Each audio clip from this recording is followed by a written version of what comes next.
Hello students, स्वागत है आप सभी का मेरे यूट्यूब चैनल श्री एकेडमी पर। आज हम लोग हमारा केमिस्ट्री का जो फर्स्ट चैप्टर कंटिन्यू हम लोग कर रहे हैं, उसमें हम लोग यहाँ पे पढ़ने वाले हैं ठोसों में रिक्तियां। ठीक है, तो काफी कुछ हम लोग यहाँ पे पढ़ चुके हैं। आज हम यहाँ पे देखने वाले हैं कि ठोसों में रिक्तियां क्या होती हैं।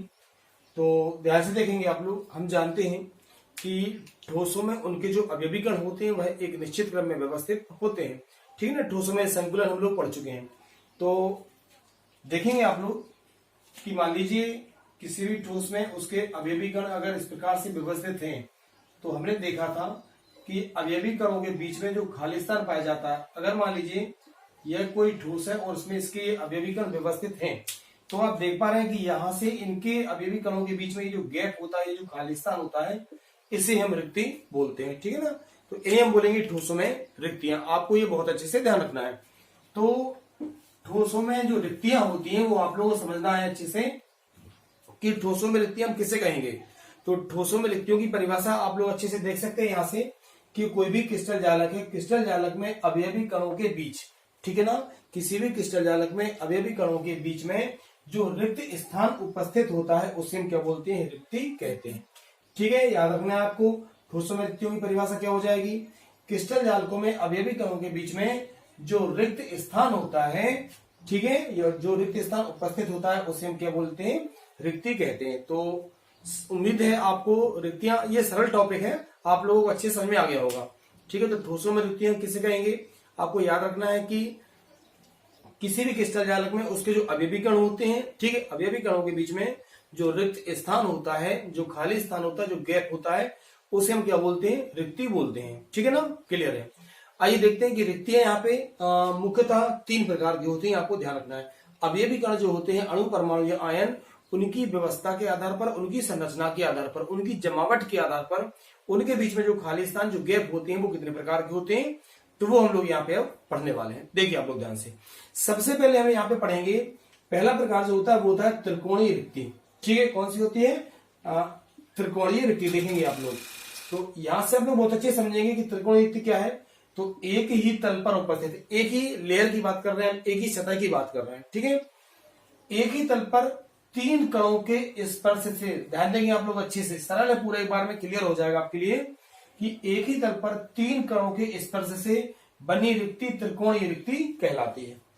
ठीक है स्टूडेंट, समझ में आ गया होगा आपको कि एक ही सतह पर 3 परमाणु या 3 अवयवी कण व्यवस्थित हैं, उन 3 अवयवी कणों के बीच में जो खाली स्थान होता है, जो रिक्ति होती है, उसे हम क्या कहते हैं स्टूडेंट्स, उसे हम लोग कहेंगे त्रिकोणीय रिक्ति।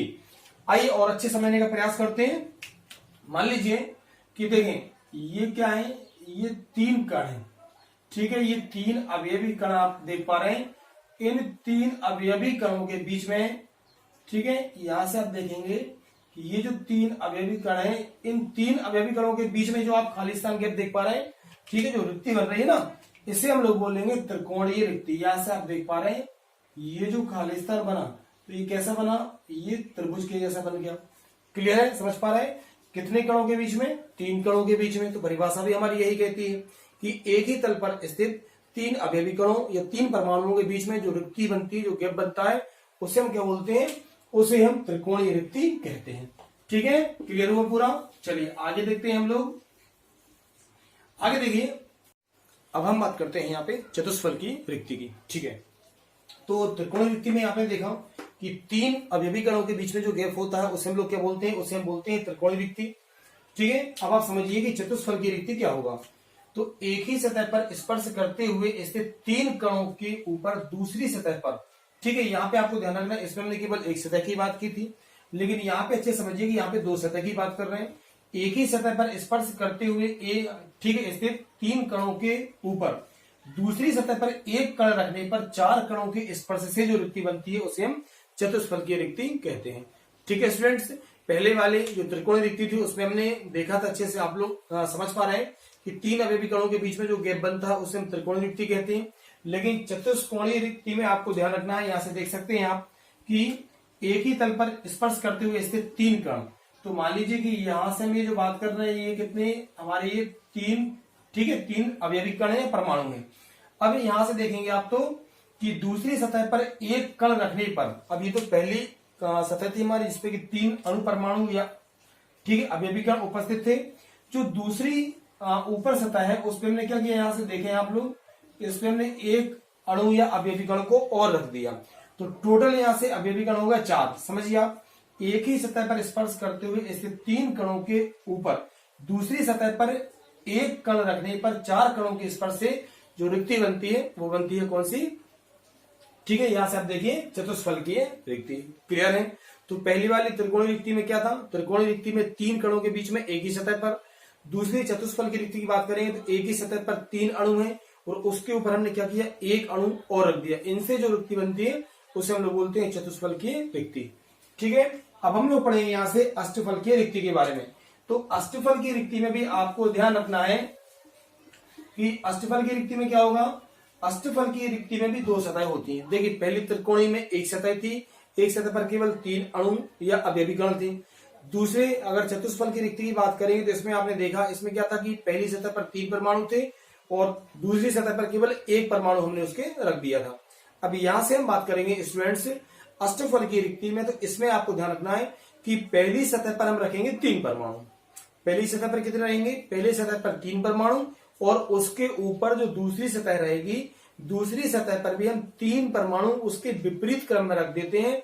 तो इनके बीच में जो रिक्त स्थान बनता है, जो रिक्ति बनती है, उसे हम बोलते हैं अष्टफलकीय रिक्ति। कैसे देखेंगे आप लोग कि मान लीजिए ये हमारी पहली सतह है, पहली सतह पर कितने, पहली सतह पर हमारे 3 परमाणु हैं, तो ये तो हमारे 3 अवयवी कण या परमाणु हुए पहली सतह पर। इनके ऊपर जो दूसरी सतह है उन पर भी हमने 3 परमाणु रखे और विपरीत क्रम में। कैसे विपरीत क्रम में, मान लीजिए एक ये हुआ हमारा, दूसरा ये और तीसरा ये, तो ये बीच में जो आप गैप देख पा रहे हैं ये कहलाती है अष्टफल की रिक्ति। उम्मीद है कि आपको समझ में आ गया होगा, बिल्कुल ही सरल है ये पूरा। ठीक है। तो ठोसों में लिखते हैं क्या हो जाएगा कि अवयवी कणों के बीच में या क्रिस्टल जाल के जो अवयवी कण होते हैं उनके बीच में जो रिक्त स्थान होता है, जो रिक्ति होती है, उसे हम क्या बोलते हैं स्टूडेंट्स, उसे हम बोलते हैं ठोसों में रिक्तियां। ठोसों में रिक्तियां हमने 3 प्रकार की पढ़ी। पहली प्रकार की जो हमने पढ़ी वो होती त्रिकोणीय रिक्ति।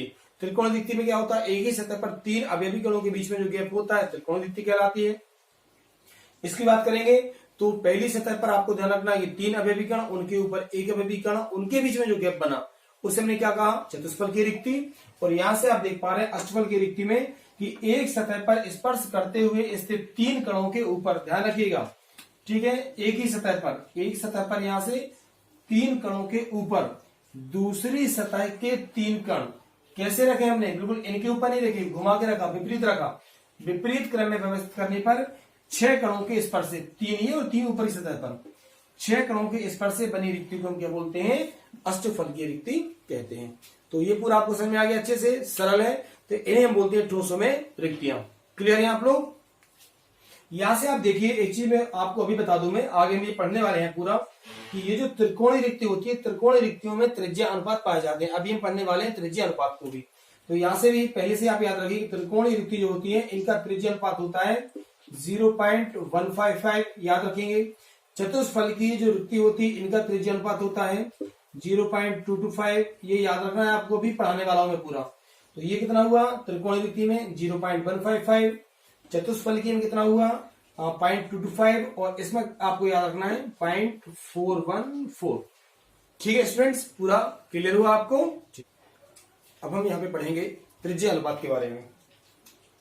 त्रिज्या अनुपात, ठीक है, त्रिज्या अनुपात को देखिए आप अच्छे से। तो त्रिज्या अनुपात में आपको ध्यान रखना कि किसी भी आयनिक क्रिस्टल में, ठीक है, कोई आयनिक क्रिस्टल है उसमें क्या होते हैं, आयनिक मतलब जो आयनों से मिलकर बना होता है, तो उसमें धनायन या फिर ऋणायन हो सकते हैं, ठीक है, या तो केटायन होंगे या एनायन होंगे। तो देखेंगे कि किसी भी आयनिक क्रिस्टल में धनायन एवं ऋणायन की त्रिज्याओं के अनुपात को हम त्रिज्या अनुपात कहते हैं। ठीक है, याद हो गया होगा इतने में। बड़े ही सरल सी परिभाषा है त्रिज्या अनुपात की। त्रिज्या अनुपात हम किसे कहेंगे स्टूडेंट्स, तो आपको याद रखना है किसी आयनिक क्रिस्टल में, ठीक है ना, देख सकते हैं आप, किसी आयनिक क्रिस्टल में धनायन एवं ऋणायन की त्रिज्याओं का जो अनुपात होता है, जो रेडियस रेशियो होता है, उसे हम क्या बोलते हैं, त्रिज्या अनुपात कहते हैं। ठीक है, तो त्रिज्या अनुपात बराबर क्या हो जाएगा, त्रिज्या अनुपात बराबर हो जाएगा हमारा यहाँ से धनायन की त्रिज्या बटे में हो जाएगी ऋणायन की त्रिज्या, मतलब R प्लस अपॉन में क्या हो जाएगा R माइनस। ठीक है, तो ये फॉर्मूला भी आप लोग अच्छे से याद रखना आपको। तो त्रिज्या अनुपात जो है हमारा, त्रिज्या अनुपात की परिभाषा क्या होगी, किसी आयनिक क्रिस्टल में धनायन एवं ऋणायन की त्रिज्याओं के अनुपात को हम त्रिज्या अनुपात कहते हैं। क्या हो जाएगा, किसी भी आयनिक क्रिस्टल में किसी भी धनायन की त्रिज्या और ऋणायन की त्रिज्याओं का जो अनुपात होता है उसे हम त्रिज्या अनुपात कहते हैं। अच्छा, एक बात और आप ध्यान रखना कि त्रिज्या अनुपात की सहायता से हम क्या करते हैं, समन्वय संख्या भी ज्ञात कर सकते हैं। ठीक है, कोऑर्डिनेशन नंबर, समन्वय संख्या को ज्ञात कर सकते हैं। आपको समन्वय संख्या हम बता चुके हैं पहले की वीडियो में आप कि समन्वय संख्या में ध्यान रखना है किसी भी अवयवी कण के चारों ओर जो या उसके पड़ोसियों की संख्या या उसके चारों ओर जो व्यवस्थित होते हैं कण, उनकी संख्या को हम क्या बोलते हैं, समन्वय संख्या कहते हैं। तो त्रिज्या अनुपात की सहायता से हम क्या कर सकते हैं, समन्वय संख्या को भी हम ज्ञात कर सकते हैं। एक बात और यहां से ध्यान रखना, नोट कर सकते हैं आप, मैं बोल रहा हूं कि समन्वय संख्या जितनी ज्यादा होगी, ध्यान रखना, समन्वय संख्या का मान जितना ज्यादा होता है त्रिज्या अनुपात का मान भी उतना ही ज्यादा होता है, और अगर समन्वय संख्या कम है तो त्रिज्या अनुपात का मान भी कैसा होता है, कम होता है। साथ में आपको ध्यान रखना कि त्रिज्या अनुपात की सहायता से हम किसी भी क्रिस्टल की व्यवस्था का पता लगा सकते हैं कि वह क्रिस्टल किस प्रकार का है। तो ये चार्ट एक यहाँ पे देखेंगे, बहुत ज्यादा महत्वपूर्ण आपके लिए चार्ट। त्रिज्या अनुपात की डेफिनेशन आपको अच्छे समझ में आ गई होगी। किसी भी आयनिक क्रिस्टल में धनायन की त्रिज्या और ऋणायन की त्रिज्या का जो अनुपात होता है उसे हम त्रिज्या अनुपात कहते हैं। त्रिज्या अनुपात की सहायता से हम किस समन्वय संख्या को ज्ञात कर सकते हैं, साथ में क्रिस्टल किस प्रकार का है, मतलब क्रिस्टलीय व्यवस्था का पता भी हम लगा सकते हैं। त्रिज्या अनुपात का सूत्र हो जाएगा धनायन की त्रिज्या बटे ऋणायन की त्रिज्या। ठीक है, आर प्लस अपन में हो जाएगा आर माइनस। अब यहां से पूरा एक जो, ठीक है ना, देखेंगे आप ध्यान से, मैंने पूरा चार्ट बनाया, वीडियो को पॉज करके आप ये पूरा नोट करते हुए चलिए। बहुत ज्यादा आईपी है, एग्जाम में डेफिनेटली इस चार्ट से एक क्वेश्चन डेफिनेटली आता है। ठीक है, तो देखिए कि सीरियल नंबर दिए और त्रिज्या अनुपात का मान है, समन्वय संख्या है, क्रिस्टलीय व्यवस्था है और उदाहरण है। चार्ट को बनाने का सबसे अच्छा तरीका होता है देखेंगे आप लोग, सबसे पहले आपको ये वैल्यू याद रखना है कि पहले जो त्रिज्या अनुपात है 0.155 से लेकर 0.225 याद रखिएगा आपको। इनके बीच का जो वैल्यूज होती है, जो मान होता है, उसकी समन्वय संख्या होती है 3। कितनी होगी, 3। और अगर इतनी त्रिज्या अनुपात है, समन्वय संख्या 3 है, तो क्रिस्टलीय व्यवस्था कौन सी हो जाएगी, त्रिकोणीय होती है, और इसका उदाहरण होता है B2O3। ठीक है, तो अगर मान लीजिए आपसे किसी प्रकार से क्वेश्चन पूछते हैं, अगर मान लीजिए कि आपको समन्वय संख्या 3 है, क्वेश्चन दिया कि कोई क्रिस्टल है जिसकी समन्वय संख्या 3 है, तो उसकी त्रिज्या अनुपात का मान कितना होगा, तो इतना होगा। या फिर अगर इनके बीच की कोई त्रिज्या अनुपात का मान आता है तो समन्वय संख्या कितनी हो जाएगी, 3 हो जाएगी। ये सारा आप एक लाइन से पूरा क्लियर कर सकते हैं। सेकंड आप देखेंगे तो सेकंड जो त्रिज्या अनुपात होती है उसका मान होता है 0.225 से लेके 0.414। समन्वय संख्या कितनी है इनकी, 4 है। क्रिस्टलीय व्यवस्था क्या हो जाएगी, चतुष्फल की हो जाएगी, और जिंक सल्फाइड क्या है, इसका उदाहरण होता है। अगले नंबर पे जाते हैं तो इसका जो मान है 0.414 से 0.732 समन्वय संख्या हो जाएगी इसकी 6, और क्रिस्टलीय व्यवस्था होती है अष्टफल की, NaCl इसका एग्जाम्पल होता है। आगे बात करेंगे हम त्रिज्या अनुपात की। त्रिज्या अनुपात का जो लास्ट है आपको ध्यान रखना, मान होता है 0.732 से लेके 1। समन्वय संख्या कितनी होती है, 8 होती है। क्रिस्टलीय व्यवस्था कैसी है, BCC टाइप की है, और एग्जाम्पल क्या है इसका, सीजियम क्लोराइड। तो ये चार्ट भी आप लोगों को बहुत अच्छे से याद रखना है। ठीक, क्वेश्चन बिल्कुल ऐसे ही आते हैं। इसका क्वेश्चन भी एग्जाम में कई बार आ चुका है। अगर आपसे पूछते हैं कि चतुष्फलकीय जो रिक्ति होती है, चतुष्फल की रिक्ति का त्रिज्या अनुपात कितना होता है, तो 0.225 होता है। तो इस चार्ट की सहायता से क्या कर सकते हैं, आप ये पूरा भी अच्छे से समझ सकते हैं। इसको पूरा बना लीजिए। ठीक है स्टूडेंट्स, तो आज की वीडियो में इतना ही। कल हम लोग पढ़ने वाले हैं जो क्रिस्टलीय व्यवस्था होती है उसमें दोष कौन कौन से होते हैं। ठीक है ना, तो इसको आपके पास जो बुक्स होगी उससे आप लोग पढ़ के रखिए।